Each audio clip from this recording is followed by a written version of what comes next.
जय श्री गणेश मित्रों, त्रिगुणा एकेडमी में आपका बहुत बहुत स्वागत है। मैं शुभम मिश्रा आज आप लोगों के लिए लेकर आया हूं एक नए वीडियो जिसमें आप देखेंगे एमपीपीएससी प्री 2020 का न्यू सिलेबस, साथ ही साथ इस सिलेबस के गहन बिंदुओं पर हम मित्रों चर्चा करेंगे और फिर नेक्स्ट वीडियो पर हम इसकी स्ट्रेटजी पर बात करेंगे। तो मित्रों मैं काफ़ी दिनों से आप लोगों के बीच में नहीं आ पा रहा था, ऑफलाइन क्लास के कारण हमें समय नहीं मिल पा रहा था। पर मित्रों जैसा कि त्रिगुणा एकेडमी चैनल एमपीपीएससी के लिए बनाया गया था, तो मित्रों अब हम पूरी तरीके से आप लोगों के साथ हैं। आप लोगों को regular video free of cost मिलती रहेंगे। तो मित्रों वीडियो में आगे चलने से पहले आप हमारे यूट्यूब चैनल को सब्सक्राइब करें, साथ ही साथ बेल आइकन का बटन अवश्य दबाएं और वीडियो अगर अच्छी लगे तो लाइक एंड शेयर करें। तो चलिए मित्रों वीडियो स्टार्ट करते हैं। तो मित्रों सबसे पहले आप ये जान लीजिए कि एमपीपीएससी 3 फेज का एग्जाम है। कितने चरण है इसमें? 3 चरण है, प्री, मेंस और इंटरव्यू। तो प्री का पेपर मित्रों 11 अप्रैल 2021 को होना निश्चित हुआ है। कौन से सन का पेपर है? 2020 का पेपर है मित्रों। कई जगह आपको 2021 देखने को मिलेगा, तो ऐसा नहीं है। तो चलिए मित्रों अब इस सिलेबस को 10 भागों में बांटा गया है। इस सिलेबस को एमपीपीएससी ने 10 भागों में बांट दिया है।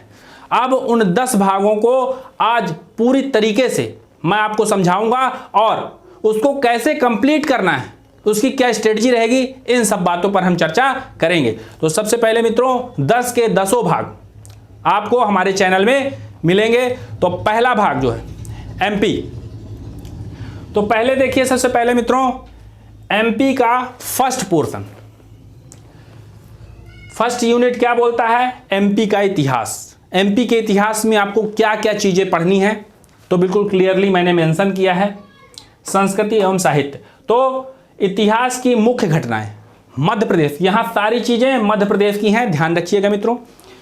मध्य प्रदेश के इतिहास की प्रमुख घटनाएं एवं राजवंश, और बी स्वतंत्रता आंदोलन में मध्य प्रदेश की भूमिका। कला एवं स्थापत्य, एमपी में कला एवं स्थापत्य, जनजातियां एवं बोलियां। फिर मित्रों प्रमुख त्योहार, लोक संगीत एवं लोक कलाएं, लोक साहित्य। ठीक है मित्रों। नेक्स्ट साहित्यकार एवं कृतियां। साहित्यकार एवं कृतियां कुछ सालों पहले तक इसका बहुत ही महत्वपूर्ण टॉपिक होता था, 2 से 4 प्रश्न इससे आते ही थे। अब हो सकता है शायद फिर से वो पैटर्न में इससे क्वेश्चन उठा सकते हैं, क्योंकि कुछ सालों से इससे प्रश्न नहीं आ रहे हैं।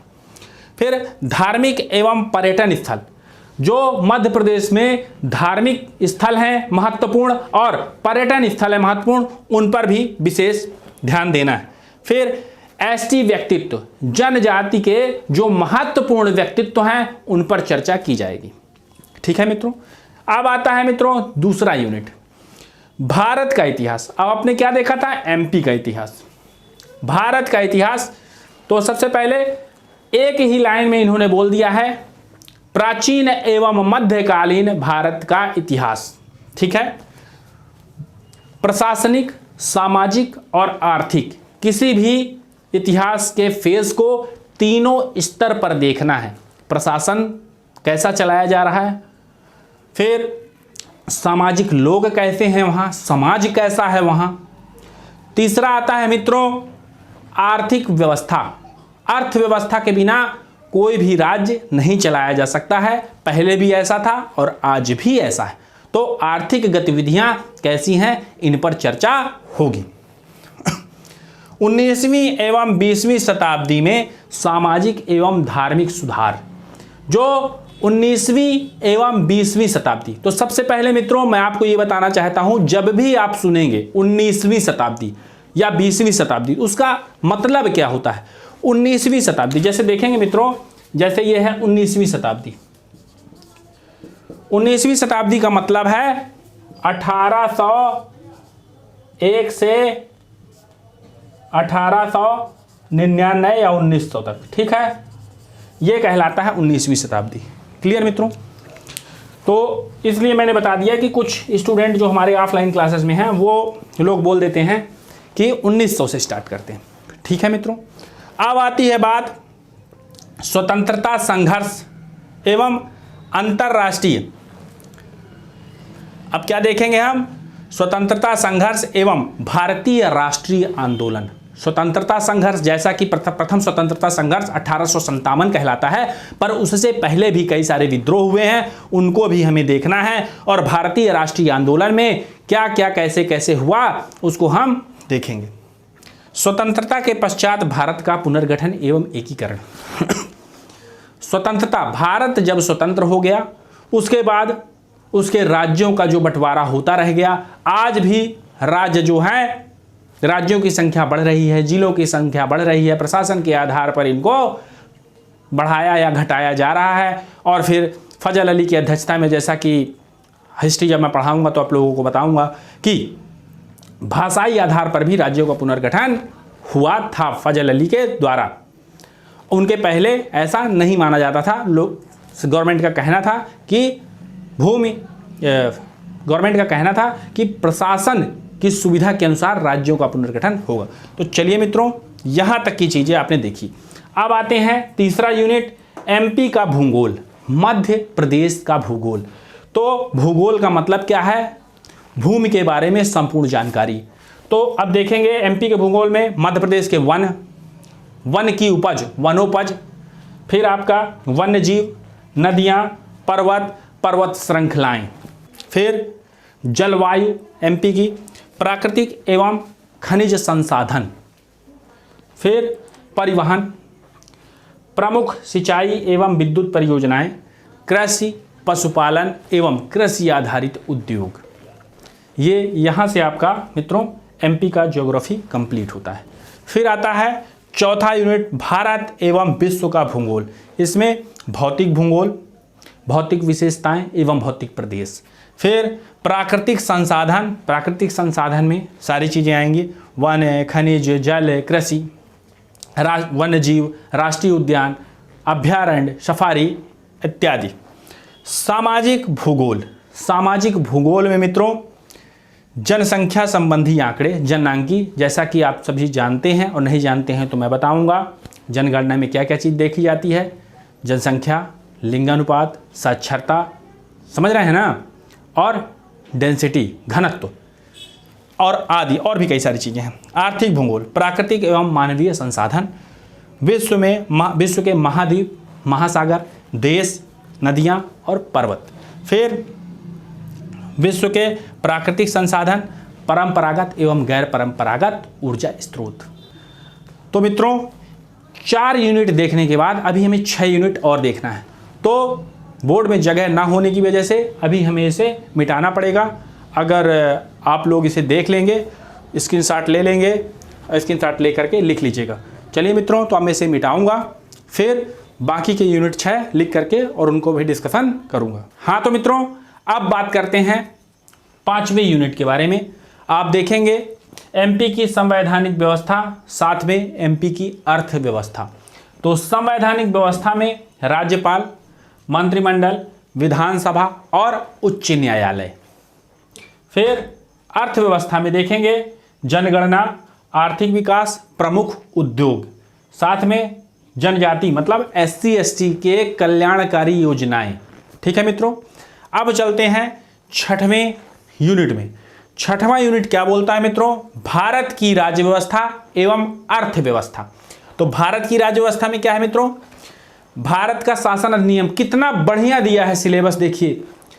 ये जो भारत शासन अधिनियम 1919 एवं 1935 का एक्ट देख रहे हैं मित्रों, पूरा लंबा पढ़ने की जरूरत नहीं है। 1919 और 1935 का एक्ट, फिर संविधान सभा, फिर संघीय कार्यपालिका, राष्ट्रपति और संसद, फिर संवैधानिक संशोधन, मूल अधिकार, मूल कर्तव्य, नीति निर्देशक तत्व।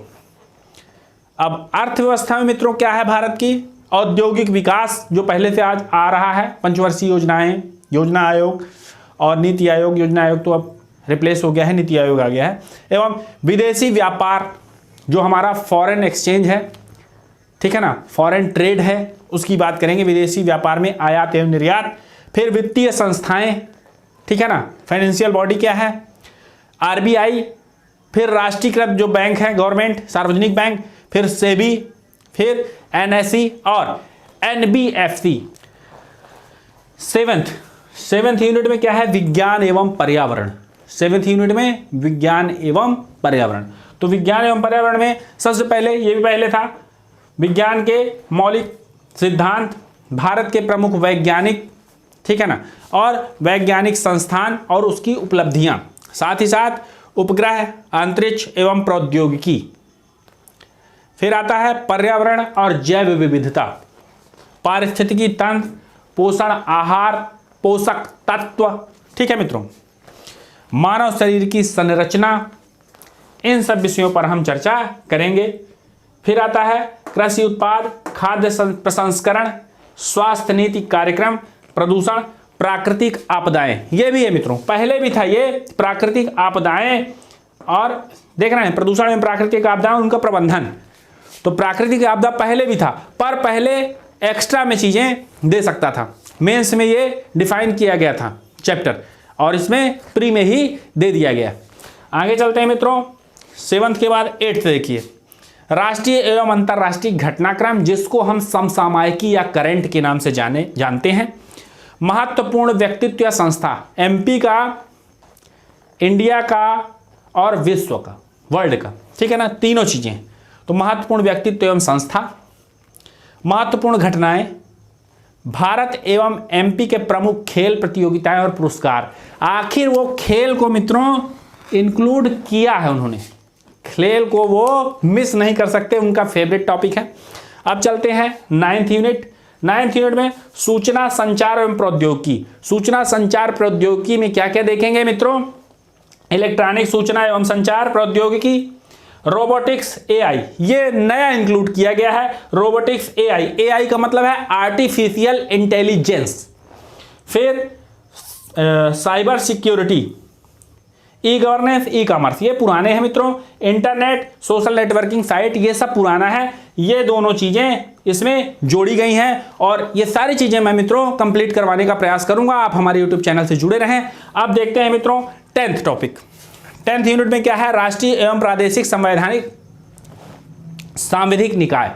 तो मित्रों ध्यान दीजिएगा, जो 3 एक्ट आते थे, वो 3 एक्ट को रिप्लेस करके 15 आयोग या 15 कमीशन दे दिया गया है, ठीक है ना। अब वो कौन कौन से हैं तो आप देख लीजिए, निर्वाचन आयोग, राज्य निर्वाचन आयोग, UPSC, MPPSC, CAG, NITI Aayog, फिर मानवाधिकार आयोग, महिला आयोग, बाल संरक्षण आयोग, SC ST आयोग, ओबीसी आयोग, सूचना आयोग, सतर्कता आयोग, राष्ट्रीय हरित प्राधिकरण आयोग और खाद्य संरक्षण आयोग।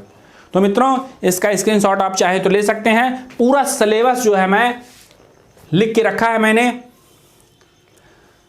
अब मित्रों बात करेंगे हम इसको कैसे कंप्लीट किया जाए।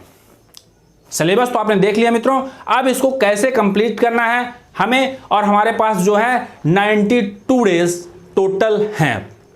तो मित्रों 92 डेज में से 2 डेज या 7 डेज अभी और माइनस करेंगे। तो अब इसकी जो स्ट्रेटजी है वो मैं आपसे नेक्स्ट वीडियो में डिस्कस करूंगा। तो मित्रों हमारे यूट्यूब चैनल में आप बने रहें। मैं कोशिश करूंगा मित्रों कि आपको वेरी इंपॉर्टेंट, पूरा सिलेबस की तो मैं गारंटी नहीं ले रहा, मैं पूरा प्रयास करूंगा मित्रों कि ज़्यादा से ज़्यादा चीज़ें आपकी मैं कवर करा सकूं, और स्ट्रेटजी मैं नेक्स्ट वीडियो में आपसे डिस्कस करूंगा। साथ ही साथ उस स्ट्रेटजी को फॉलो करने के लिए मैं आपकी पूरी हेल्प करूंगा। हाँ तो मित्रों आपने क्या देखा, पूरा सिलेबस हमने डिस्कस किया। साथ ही साथ मैं आपको बता देना चाहता हूं 10 यूनिट 100 नंबर, तो प्रत्येक यूनिट 10 नंबर, उस हिसाब से अपने को प्रिपरेशन करना है, और 80 प्लस मिनिमम 80 प्लस मार्क्स की तैयारी आप करिए, तब जाके सिलेक्शन होने के चांस रहेंगे। इस बार आपने देखा ही है कि 70 लास्ट लोगों की सोच थी, मेरी भी सोच थी, पर ऐसा हुआ नहीं। तो चलिए मित्रों आप पूरी तरीके से जुड़ जाइए। लगभग 1 हफ्ते से ज़्यादा टाइम या लगभग 10 दिन का टाइम आपको था आपने खूब शौक मना लिया, खूब एंजॉय कर लिया। अब फिर से तैयारी में जुट जाइए। अब हम आपके साथ लगे हुए हैं, आप भी मेहनत करिए और त्रिगुणा एकेडमी पूरी तरीके से आपके साथ है। वीडियो पूरा देखने के लिए बहुत बहुत धन्यवाद। अगले वीडियो में हम आपसे फिर मिलेंगे। जय हिंद मित्रों।